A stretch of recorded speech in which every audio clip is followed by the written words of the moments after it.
Hi, this is Vijay Kesari and welcome to Andhra Podcaster, where we discuss questions, perspectives and possibilities focused on development of Andhra.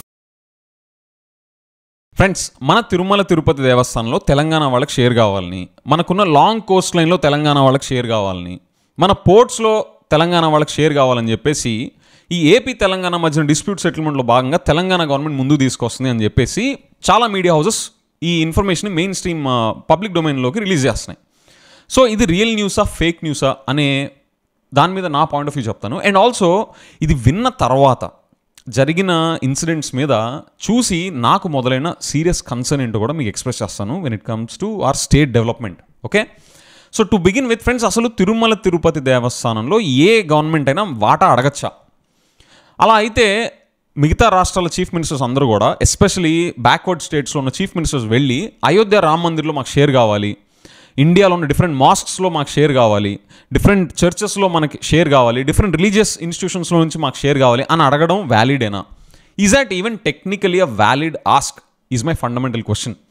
And coming to coastline, ఒక state boundary అనేది జాగ్రఫీతో మనం bind చేస్తాం కదా. It is a state definition is also binded by the geographical boundary. అలాంటిది మన స్టేట్లో కాని దాన్ని వెళ్ళి ఇంకొక స్టేట్ గవర్నమెంట్ అదిగో మాకు అందులో వాటా కావాలి అని చెప్పేసి అడగడం పాసిబులేనా when it comes to our coastline? పోర్ట్స్లో అంటారా? పోర్ట్స్లో పాసిబిలిటీ ఉంది. ఎప్పుడు ఆ పోర్ట్స్ కూడా పబ్లిక్ గవర్నమెంట్ ఓన్డ్ ఎసెట్స్ అయితే, ఆర్ అట్లీస్ట్ గవర్నమెంట్కి అందులో వాటా ఉంటే అందులో షేర్ అడిగిన ఒక సెన్స్ ఉంటుంది. కానీ కృష్ణపట్నం పోర్ట్ కానీ వీళ్ళెవరు ఈ main stream information news release చేసిన వాళ్ళు, ఈ కృష్ణపట్నం పోర్ట్ కానీ గంగవరం పోర్ట్ కానీ ఇవన్నీ కూడా these are all mister Adani garu ports, right? So ఏమైనా ఉంటే వాళ్ళతో తెలుసుకోవాలి. How is it related to Andhra government? AP Telangana డిస్ప్యూట్స్కి దీనికి సంబంధం ఏంటి?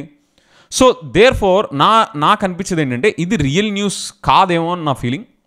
ఎందుకంటే ఎక్కడ కూడా ఎవరు దీన్ని గవర్నమెంట్ అథారిటీస్ ఎవరు దీన్ని ఎండోర్స్ చేయాల, కండెమ్ కూడా చేయాల.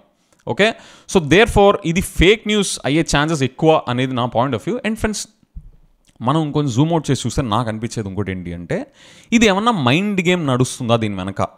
అంటే ఇప్పుడు తెలంగాణ వాళ్ళకి వాళ్ళ స్టేట్ ఇంట్రెస్ట్ని రేవంత్ రెడ్డి గారు as a honourable chief minister of Telangana ఆయన ప్రొటెక్ట్ చేస్తున్నారు. తెలంగాణ ఏవి కూడా వాళ్ళు అడిగినవన్నీ ఇచ్చేసేస్తే తెలంగాణ ఇంట్రెస్ట్ అన్నీ ఆయన సేఫ్ గార్డ్ చేస్తున్నట్టు కాదు కదా అనే ఇంప్రెషన్ రానివ్వకుండా he's upholding Telangana state interest అనే ఇంప్రెషన్ క్రియేట్ చేయడానికి ఇదేమైనా అటెంప్ట్ జరుగుతుందా? I don't no.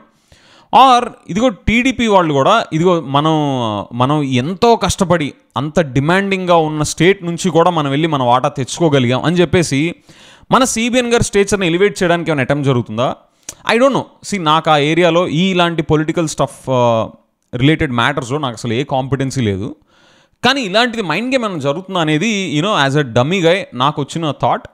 కానీ ఇంకొక మేజర్ ఇన్సిడెంట్ ఏంటి అంటే, ఫ్యాక్చువల్గా చూస్తే ఈ ఇన్ఫర్మేషన్ మెయిన్ స్ట్రీమ్లోకి వచ్చిన దగ్గర నుంచి ఓకే, ఏ మీడియా హౌస్ పబ్లిష్ చేస్తున్న ఇన్ఫర్మేషన్ని గవర్నమెంట్ అథారిటీస్, ఎస్పెషలీ మన ఆంధ్ర గవర్నమెంట్ అథారిటీస్ ఎవరూ ఖండించాలి ఇప్పుడు దాకా. ఓకే, అఫ్కోర్స్ వాళ్ళు మీడియాలో వచ్చే ప్రతి ఫేక్ న్యూస్ మీద వాళ్ళు స్పందించాలంటే కాకపోవచ్చు, బట్ అట్లీస్ట్ ఇలాంటివి రాలేదు అన్న దాని మీద ఎక్కడా కూడా ఇంత తీవ్ర స్థాయిలో నాకు తెలిసి సోషల్ మీడియా కూడా చాలా మాట్లాడుకున్నారు దీని గురించి.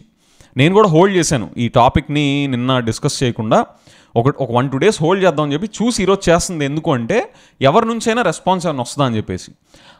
I could see nothing coming from government officials about condemning this information or ratifying them as these are void or invalid arguments, ఏమి జరగలేదను అని ఎక్కడ ఒక రాకపోయేసరికి నాకైతే ఏ భయం మొదలైంది అంటే, ఏ కన్సర్న్ మొదలైంది అంటే, ఇప్పుడు TDP party as a political party తెలంగాణలో స్ట్రాంగ్ అవ్వడానికి మన ఆంధ్ర ఎసెట్స్ని వాళ్ళకి అమ్మేసేస్తారా అనే కన్సర్న్ నాకు ఒక కామన్ పర్సన్గా మొదలైంది. I'm actually least bothered about TDP as a political party, YCP as a political party, Janasena as a political party. నాకు స్టేట్ అసెట్స్ కానీ స్టేట్ డెవలప్మెంట్ వరకు వచ్చేసరికి దాన్ని ఎట్లా ముందుకు తీసుకెళ్తున్నారు, వెనక్కి తీసుకెళ్తున్నారు అనేది నా కన్సర్న్స్. సో ఆ పాయింట్ ఆఫ్ వ్యూలో టీడీపీ తెలంగాణలో ఇంకా బలపడడానికి, తెలంగాణ వాళ్ళకి ఇదిగో టీడీపీ మనకు కూడా న్యాయం చేస్తుంది అనే ఫ్లేవర్ ఆర్ ఇంప్రెషన్ క్రియేట్ చేయడానికి మన స్టేట్ అసెట్స్ వాళ్ళకి తీసుకెళ్తే that will create an impact that okay TDP is doing good for Telangana, so let's restore or give some respect or some stature to TDP అనే అటెంప్ట్ ఏమైనా జరుగుతుందో నాకు తెలియదు. కానీ మన ఆంధ్ర డెవలప్మెంట్ అయితే మాత్రం కాంప్రమైజ్ అవుతారేమో, మన స్టేట్ డెవలప్మెంట్ ఇంట్రెస్ట్ని కాంప్రమైజ్ చేస్తారేమో for TDP to strengthen in Telangana అనే భయం, కన్సర్న్ అయితే మొదలైంది. ఓకే, నేను అనుకోవడం టీడీపీ వాళ్ళు ఇలాంటివి చేయరు. ఏ పొలిటికల్ పార్టీ కూడా ఇలాగ ఒక యాంగ్జైటీ క్రియేట్ చేస్తారని నేను అనుకోవట్లేదు. కానీ నాకు ఈ భయం స్టార్ట్ అవడానికి, ఈ కన్సర్న్ బలపడడానికి టీడీపీ సైడ్ నుంచి కానీ ఏపీ గవర్నమెంట్ సైడ్ నుంచి కానీ ఈ న్యూస్ మీద ఎక్కడా కూడా ఇప్పుడు దాకా స్పందన రాకపోయేసరికి నా కన్సర్న్కి బలం నా కన్సర్న్ ఇంకా స్ట్రెంథెన్ అయింది. Okay, so that's my reasoning for my concern, as well as నేను ఇలాంటి న్యూస్ని ఏ దృష్టితో చూస్తున్నాను అనేది కూడా మీకు నేను షేర్ చేసుకుంటున్న update. Okay, so with that let me know your thoughts friends. I know నేను కమ్యూనిటీ పోస్ట్లో ఇన్స్టాగ్రామ్లో, ట్విట్టర్లో అక్కడంతా పెట్టినప్పుడు you are giving your responses, but this is my relatively a detailed take on this development. Okay, so with that let me know your thoughts in general also. Thank you.